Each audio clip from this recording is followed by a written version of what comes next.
Chapitre 3. La triple vie. Ainsi, la nature est l'évolution, ou la manifestation progressive d'une existence éternelle et secrète, sous trois formes successives qui constituent les trois étapes de son ascension. Toutes nos activités sont donc conditionnées par ces trois possibilités mutuellement interdépendantes: la vie corporelle, l'existence mentale et l'être spirituel voilé qui, dans l'involution, est la cause des deux autres, et dans l'évolution, leur résultat. Note: selon Sri Aurobindo, l'évolution est le produit d'une involution. Rien ne peut évoluer dans la matière qui n'y soit déjà contenu ou involué, comme l'arbre et toutes ses branches sont contenues ou involuées dans la semence. Préservant et perfectionnant la vie physique, faisant fructifier la vie mentale, le but de la nature, et ce devrait être le nôtre, est de dévoiler, dans un corps et dans un mental accompli, les activités transcendantes de l'esprit. De même que la vie mentale n'abolit pas la vie corporelle, mais œuvre à son élévation et à sa meilleure utilisation, de même la vie spirituelle ne devrait pas abolir, mais transfigurer nos activités intellectuelles, émotives, esthétiques et vitales. L'homme, en effet, se tient au sommet de la nature terrestre.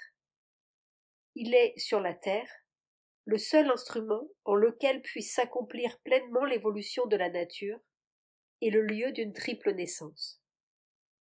C'est un organisme vivant doté d'un corps et d'une vie qui sont l'habitacle et le moyen d'action d'une manifestation divine. Son activité est centrée autour d'un mental progressif qui tend non seulement à se perfectionner, mais à perfectionner sa demeure et ses moyens d'existence, et qui, par une réalisation de soi progressive, peut prendre conscience de sa vraie nature en tant que forme de l'esprit. Il atteint son point culminant lorsqu'il devient ce qu'il a toujours été en réalité, l'esprit illuminé et béatifique, qui a pour mission d'irradier la vie et le mental de ses splendeurs encore cachées. Puisque tel est le plan de l'énergie divine dans l'humanité, toute la méthode et le but de notre existence dépendront de l'interaction de ces trois éléments de notre être.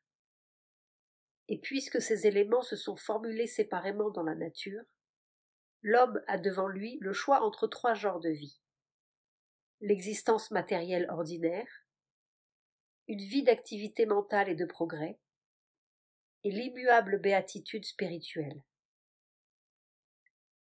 Mais à mesure qu'il progresse, il peut combiner ces trois formes, résoudre leurs désaccords en un rythme harmonieux, et ainsi créer en lui-même la divinité complète, l'homme parfait. Dans la nature ordinaire, chacune de ces trois formes est gouvernée par une impulsion caractéristique. L'énergie caractéristique de la vie corporelle n'est pas tant le progrès que la persistance, pas tant l'élargissement de l'individu que sa répétition. Certes, il y a progrès d'un type à l'autre dans la nature physique, du végétal à l'animal, de l'animal à l'homme, car même dans la matière inanimée, le mental est à l'œuvre.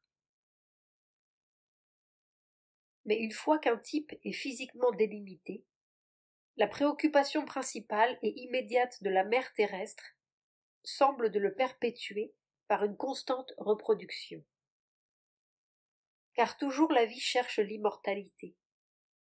Mais puisque la forme individuelle est impermanente, et que seule l'idée de la forme est permanente dans la conscience qui crée l'univers, car là elle ne périt pas, cette reproduction constante est la seule immortalité matérielle possible. Conservation, répétition, multiplication sont donc nécessairement les instincts prédominants de toute existence matérielle. la vie matérielle semble suivre à jamais un cycle immuable. Si la vie matérielle paraît suivre toujours le même mouvement cyclique, l'énergie caractéristique du mental pur est le changement. Et plus notre mentalité s'élève et s'organise, plus la loi du mental prend l'aspect d'un élargissement et d'un perfectionnement continuel, d'un arrangement meilleur de son acquis, et donc d'un passage continuel d'une perfection restreinte et simple à une perfection plus grande et plus complexe. Car le mental, à la différence de la vie corporelle, possède un champ infini. Souple dans son expansion, il modifie ses formations sans difficulté. Changement, élargissement, perfectionnement, telles sont ses dispositions naturelles. Le mental, lui aussi, suit un mouvement cyclique, mais ce sont plutôt des spirales qui vont s'élargissant. Sa foi se nomme perfectibilité, son mot d'ordre est le progrès. La loi caractéristique de l'esprit est la perfection en soi et l'infinitude immuable. Il possède toujours et naturellement l'immortalité qui est le but de la vie et la perfection que recherche le mental. Atteindre l'éternel et réaliser ce qui est identique en toute chose et par-delà toute chose, goûter la béatitude dans l'univers et hors de l'univers, sans être affecté par les imperfections et les limitations des formes ou des activités en lesquelles l'esprit demeure, telle est la splendeur de la vie spirituelle. En chacune de ces formes de vie, la nature agit à la fois individuellement et collectivement, car l'Éternel s'affirme aussi bien dans une unique forme que dans l'existence du groupe, famille, clan, nation, ou dans les groupements obéissant à des principes moins exclusivement physiques, ou encore dans le groupe suprême, notre humanité collective. L'homme aussi peut chercher son bien individuel dans l'une ou l'autre de ses sphères d'activité, ou en toutes, ou s'identifier à la collectivité dans sa propre sphère et vivre pour elle, ou encore s'élevant à une perception plus vraie de cet univers complexe, harmoniser la réalisation individuelle et le but collectif. Car de même que la vraie relation de l'âme et du suprême, alors qu'elle est dans l'univers, n'est pas d'affirmer égoïstement son existence séparée, ni de s'anéantir dans l'indéfinissable, mais de réaliser son unité avec le divin et le monde, et de les unir dans l'individu. De même, la vraie relation de l'individu avec la collectivité n'est pas de poursuivre égoïstement son propre progrès matériel et mental, ou son salut spirituel, sans se soucier de ses semblables, ni de sacrifier ou de mutiler son propre développement sur l'autel de la communauté, mais de totaliser en lui-même les possibilités les meilleures et les plus complètes de la communauté, et de les prodiguer autour de lui par la pensée, l'action ou tout autre moyen, afin que l'espèce entière puisse se rapprocher des réalisations de ses personnalités les plus hautes. Par conséquent, l'objectif de la vie matérielle doit être de réaliser, avant toute autre chose, le but fondamental de la nature. Le seul but de l'homme matériel est de vivre, de passer de la naissance à la mort avec autant de confort et d'agrément qu'il peut en trouver sur sa route, mais en tout cas, de vivre. Il peut subordonner ce but, mais il ne le subordonnera qu'aux autres instincts de la nature physique, à la reproduction de l'individu et à la conservation du type dans la famille, dans la classe ou la communauté. L'ego, la vie domestique, l'ordre coutumier de la société et de la nation sont les éléments constitutifs de l'existence matérielle. Son importance immense dans l'économie de la nature est évidente, et le type humain qui la représente est important dans cette mesure même. Il assure à la nature la sécurité de la structure qu'elle a construite, une bonne continuation et la conservation de ses gains passés. Mais de ce fait même, les hommes de ce type et la vie qu'ils mènent ne peuvent qu'être bornés, irrationnellement conservateurs et terre à terre. La routine et les institutions coutumières, les formes de pensée héritées ou habituelles, sont tout l'air qu'ils respirent. Ils acceptent et défendent jalousement les changements imposés par les intelligences progressistes du passé, mais ils combattent avec un zèle égal les changements que ces mêmes intelligences veulent introduire dans le présent. Pour l'homme matériel, en effet, le penseur progressiste, durant sa vie, est un idéologue, un rêveur ou un fou. Les anciens sémites, qui lapidaient leurs prophètes lorsqu'ils étaient en vie et adoraient leur mémoire après leur mort, sont l'incarnation même de ce principe instinctif et inintelligent de la nature. Dans l'Inde ancienne, où l'on distinguait celui qui est né une fois et le deux fois né, c'est à l'homme matériel que le premier qualificatif pouvait s'appliquer. Il accomplit les travaux inférieurs de la nature et assure la base de ses activités supérieures. Mais les gloires de la seconde naissance ne s'ouvrent pas facilement à lui. Pourtant, il admet la spiritualité, ou du moins ce que les grands élans de ferveur religieuse du passé ont pu imposer à ses idées coutumières, et dans son organisation de la société il fait place, une place vénérable, mais rarement effective, aux prêtres et aux savants théologiens, qui ne manquent pas de lui fournir un aliment spirituel ordinaire, pas trop dangereux.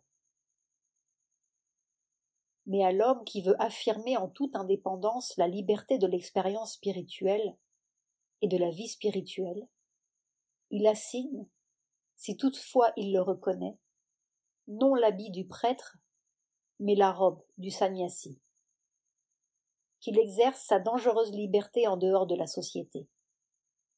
Il peut même servir ainsi de paratonnerre humain aux foudres de l'esprit et détourner celle-ci de l'édifice social. Il est néanmoins possible de rendre modérément progressif l'homme matériel et sa vie en implantant dans le mental matériel l'habitude du progrès et du changement conscient, l'idée de la marche en avant comme loi de la vie. Ainsi se sont créées en Europe les sociétés progressistes, et c'est l'un des plus grands triomphes du mental sur la matière. Mais la nature physique prend sa revanche, car le progrès accompli par ces moyens a souvent un caractère grossier et extérieur. Et quand il veut passer à un mouvement plus élevé ou plus rapide, on voit apparaître de grandes lassitudes, des épuisements rapides, des reculs saisissants. Il est possible aussi d'apporter à l'homme matériel et à sa vie les rudiments d'une spiritualité, en l'habituant à considérer dans un esprit religieux toutes les institutions de la vie et ses activités courantes. Ainsi se sont créées en Orient les communautés spirituelles, et ce fut l'un des plus grands triomphes de l'esprit sur la matière. Pourtant, il y a là encore un défaut, car ces sociétés spirituelles recourent souvent à ce moyen dans le seul but d'éveiller un certain sentiment religieux, forme la plus superficielle de la spiritualité. Leurs manifestations supérieures, même les plus splendides et les plus puissantes, ne font qu'accroître le nombre des âmes attirées hors de la vie sociale, qui s'en trouvent ainsi appauvries, ou dérangent un moment la société, soulevée provisoirement par cet élan spirituel. En vérité, ni cet élan, ni l'effort mental, divorcés l'un de l'autre, ne suffisent à surmonter l'immense résistance de la nature matérielle. Il faut qu'il s'allie dans un effort complet avant qu'elle consente à un changement total dans l'humanité. Mais d'habitude, ces deux grands instruments ne sont guère disposés à se faire les concessions mutuelles nécessaires. La vie mentale se concentre sur les activités esthétiques, éthiques et intellectuelles. Par nature, Le mental est idéaliste et recherche la perfection. Le moi subtil, le brillant Atman, note, celui qui demeure dans le rêve, qui est conscient au-dedans et trouve sa joie dans les abstractions, le brillant. Mandukya Upanishad 4. Note de Sri Aurobindo. Le brillant Atman est un rêveur inlassable. Un rêve de beauté parfaite, de conduite parfaite, de vérité parfaite en quête de nouvelles formes de l'éternel ou revivifiant les formes anciennes. Telle est l'âme de la pure mentalité. Mais elle ne sait pas comment venir à bout de la résistance de la matière. Là, elle se trouve embarrassée et inefficace. Elle procède à des expériences maladroites et finalement doit renoncer à la lutte ou se soumettre à la triste réalité. Ou encore, étudiant la vie matérielle et acceptant les conditions du combat, il se peut qu'elle réussisse, mais seulement pour imposer temporairement quelques systèmes artificiels, que la nature infinie brise et rejette, ou défigure au point qu'il en devient méconnaissable, à moins qu'elle ne retire son assentiment et laisse le cadavre d'un idéal défunt.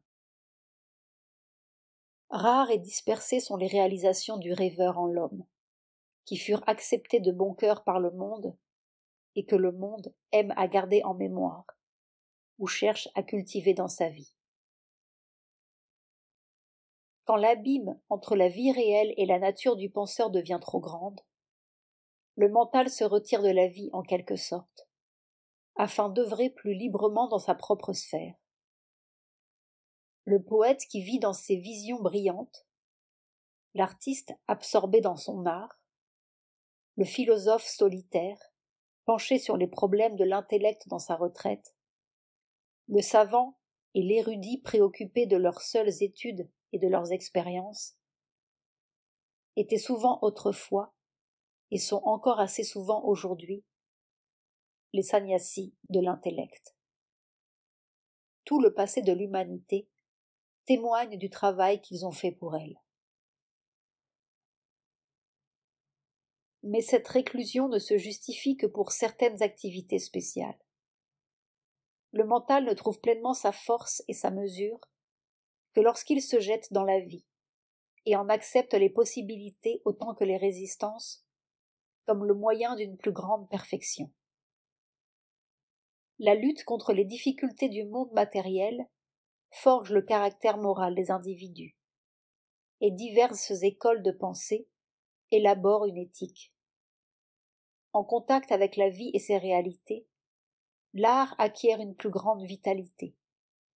La pensée consolide ses abstractions, et les généralisations du philosophe se fondent sur les assises stables de la science et de l'expérience. Cependant, on peut très bien ne rechercher ce contact étroit avec la vie que pour le profit qu'il apporte au mental individuel, et dans une indifférence complète pour les formes de l'existence matérielle, ou pour le progrès de l'espèce. Cette indifférence apparaît à son plus haut degré dans la discipline épicurienne, et n'est pas entièrement absente chez les stoïciens. Même l'altruisme prône la compassion dans les œuvres plus pour son propre bien que pour celui du monde auquel il vient en aide. Cet accomplissement demeure donc limité. Le mental progressif révèle sa plus haute noblesse quand il s'efforce d'élever l'humanité tout entière jusqu'à son niveau.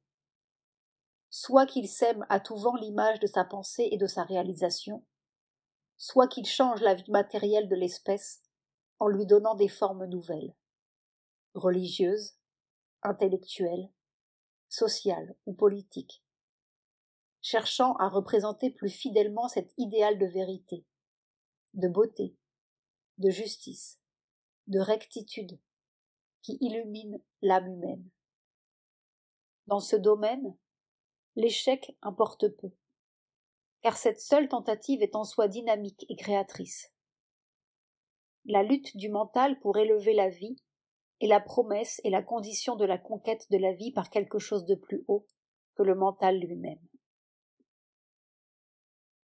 Cette chose plus haute, l'existence spirituelle, s'occupe de ce qui est éternel, mais il ne s'ensuit pas qu'elle soit complètement détachée de ce qui est transitoire.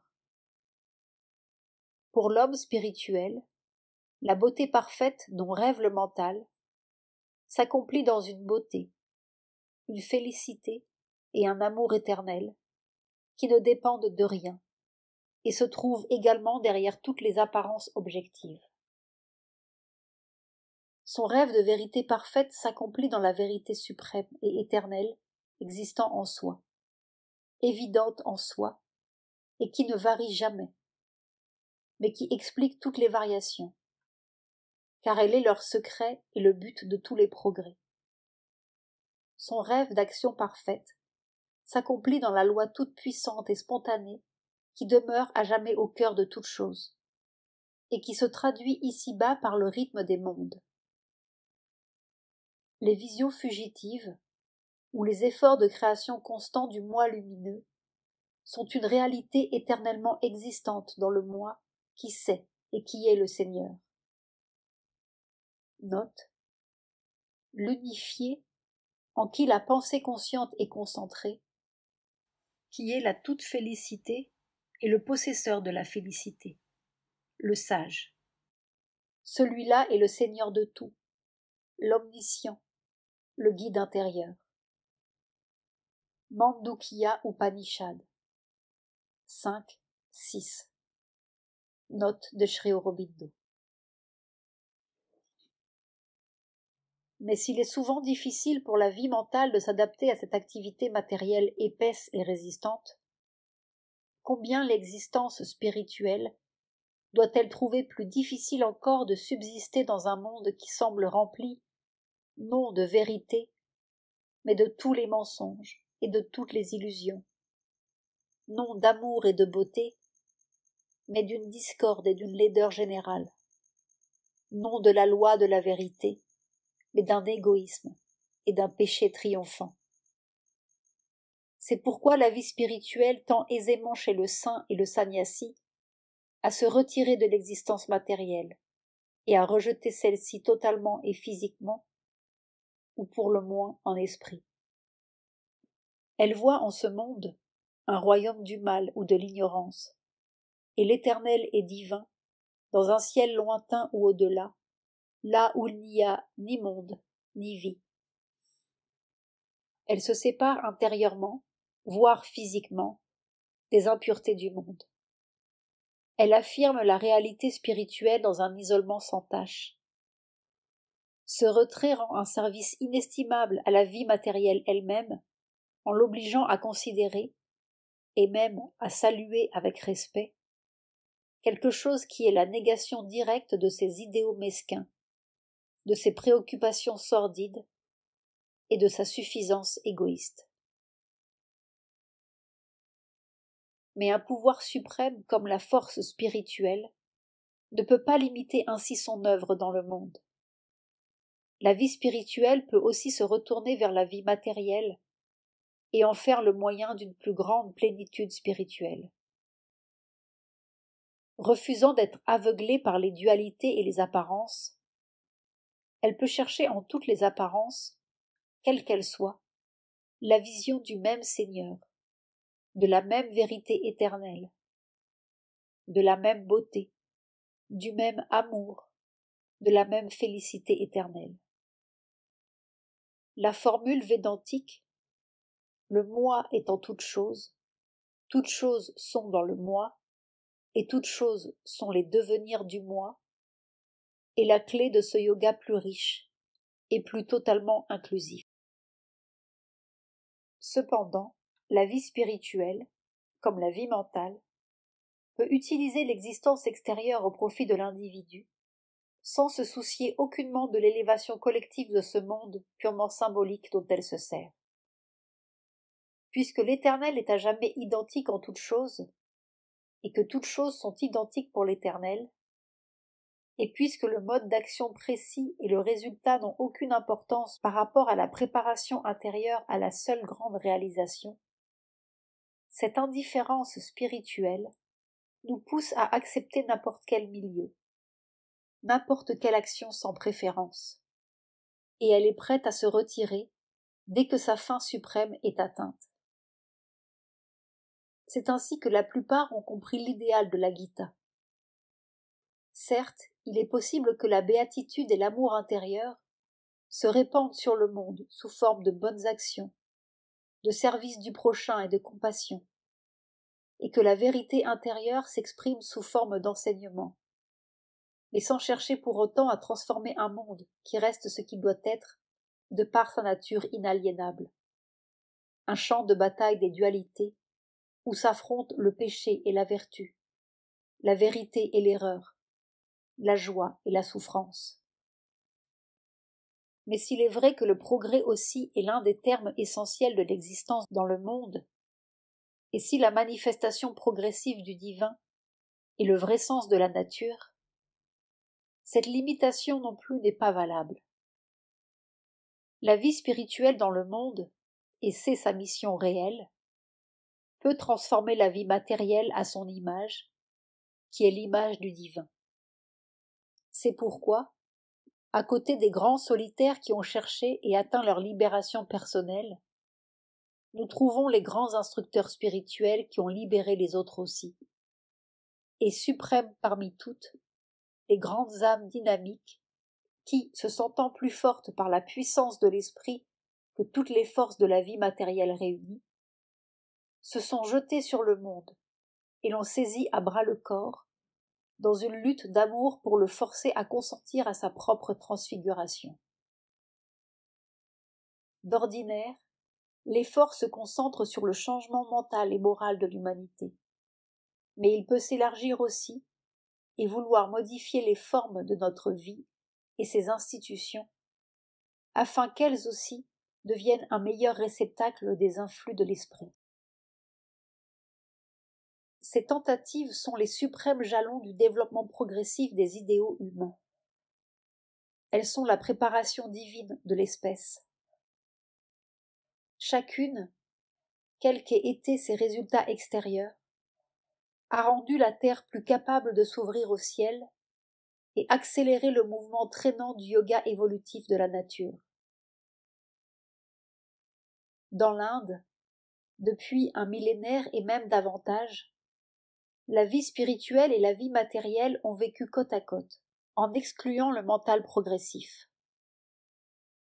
La spiritualité a composé avec la matière en renonçant à toute tentative de progrès général. Elle a obtenu de la société le droit de libre développement spirituel pour tous ceux qui revêtent quelques symboles distinctifs, telle la robe orange du sannyasi. Obtenu que la vie spirituelle soit reconnue comme le but que doivent poursuivre les hommes et ceux qui la vivent comme digne d'un respect absolu. Elle a obtenu que la société elle-même se conforme à l'idéal religieux, afin que les actions les plus habituelles s'accompagnent d'un cérémonial rappelant le symbolisme spirituel de la vie et sa destinée ultime. Par contre, la société se voyait concéder le droit à l'inertie et à un immobilisme préservateur. Cette concession a largement dévalorisé les termes de cet accord. Une fois les structures religieuses bien établies, les cérémonies, loin d'être un rappel, sont devenues routinières et ont perdu leur sens vivant. Les sectes et les religions nouvelles ont bien souvent tenté de changer ces formes. Mais une nouvelle routine finit par s'installer, où l'ancienne fut simplement modifiée, car l'élément salvateur, le mental libre et dynamique, avait été exilé. Ainsi livré à l'ignorance, à la dualité sans objet et sans fin, la vie matérielle devint un joug de plomb douloureux. S'en évader était la seule issue. Les écoles indiennes de yoga se prêtèrent d'elles-mêmes au compromis. La perfection ou la libération individuelle devenait le but. Une réclusion quelconque loin des activités ordinaires était la condition. le renoncement à la vie, le couronnement. L'instructeur ne transmettait sa connaissance qu'à un petit cercle de disciples. Et si quelques mouvements plus larges cherchaient à naître, la délivrance de l'âme individuelle restait toujours le but. Le pacte avec une société stagnante était en grande partie observé. Compte tenu de l'état du monde à cette époque, ce compromis avait assurément son utilité.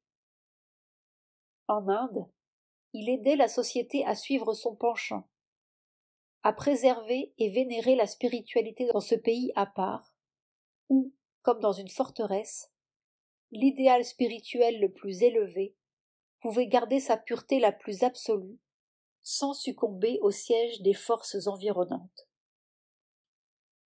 Mais c'était un compromis, non une victoire absolue.